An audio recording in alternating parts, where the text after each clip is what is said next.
at crime intelligence. Lieutenant General Mdluli was in the center of that. So there were two matters that were always in the media. Was about the death of a murder incident that happened in Vosloorus, as well as the corruption within crime intelligence secret fund account. I think that's where the name /fund came from. The secret fund account that I spoke about earlier that must be accounted for the Joint Standing Committee on Intelligence. It was misused. When I came in, there was already, General Mdluli was already suspended. And he was suspended by General Cele at the time. That suspension was regarding the murder incident that happened in Vosloorus.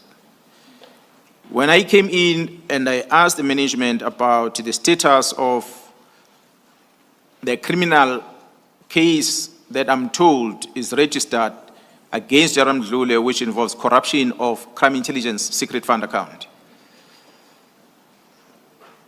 I was informed that there was no disciplinary steps initiated yet at the time. So I directed that we must initiate the disciplinary steps against the second charge, which is corruption. I brought General Mdluli to brief him about it, and I appointed an investigating team to investigate, and in the concluded investigation, we are about to subject General Mdluli to a disciplinary hearing. And then General Mdluli, to my surprise, then contacts me and he says to me, his criminal case that is going to appear in the Commercial Crime Court in Pretoria is going to be withdrawn the following day. So I was perplexed and I said, but Jared Dramat, as the head of the Hawks, do you know about this? And he said, no, he's not aware. And indeed, commissioners, when the matter appeared in court, the matter was withdrawn. So I demanded to know the reasons for that.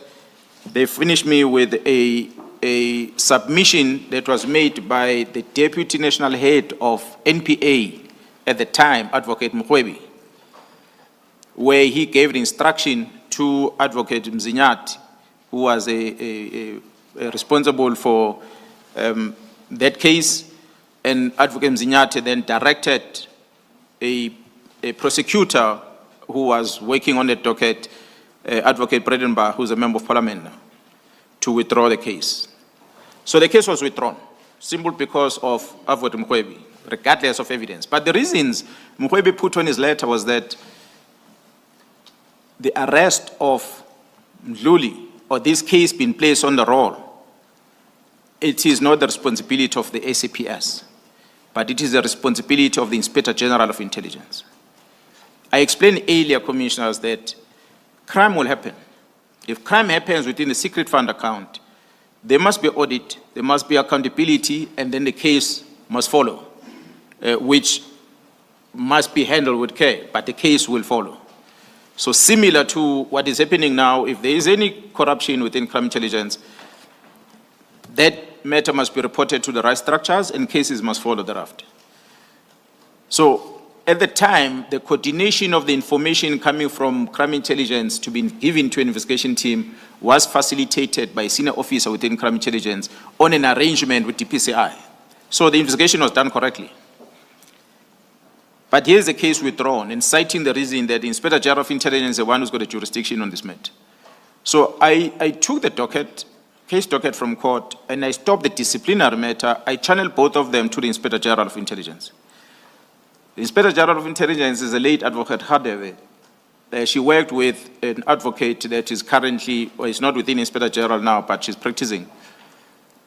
I gave both of them the letters, these cases, departmental and criminal.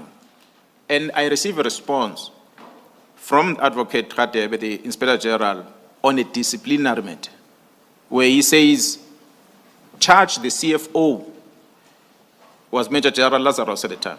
Charge the CFO and not Mdluli, because it's the CFO that knows how to manage the secret fund account, and he used that to benefit Mdluli. Mdluli didn't know anything about it. So Mdluli is clear. So this is in black and white I receive. But I then said, I told Mdluli and the minister at the time that, yeah, the Inspector General is saying this, but I'm not going to implement this because I want a response on the criminal matter.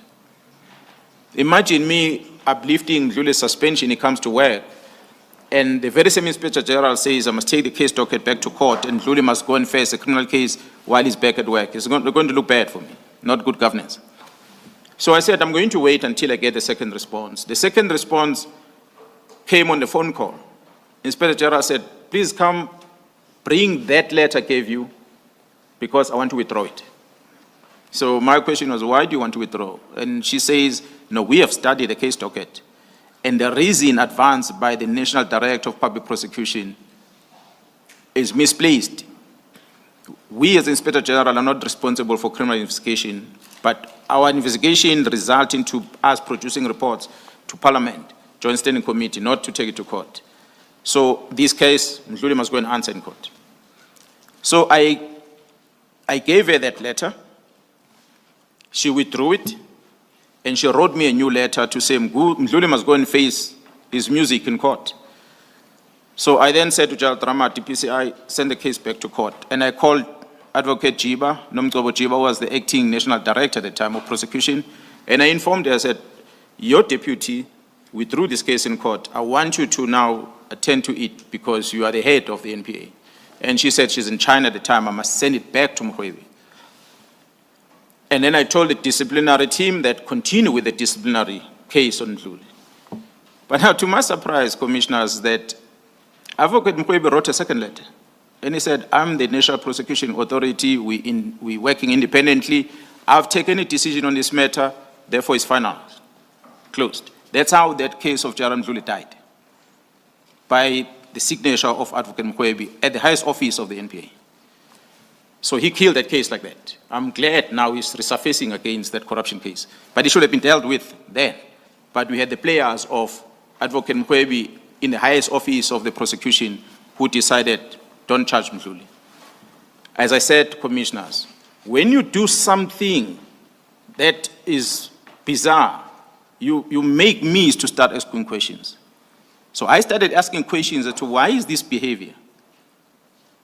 So as I was digging more, I started seeing a different picture, which maybe I might reflect to later.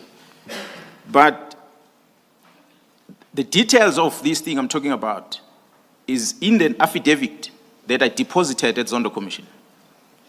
Feel free, is annexed, I think here, SC. MK22, General. Yeah, MK22. You'll be able to read it because it's got detail. It's quite a lengthy affidavit that I deposited about my experience at Crime Intelligence in 2011 to 2012 when I was acting, and how the secret fund account was misused by the players within Crime Intelligence that are still there today, that are fighting Khumalo today. They were there then, they are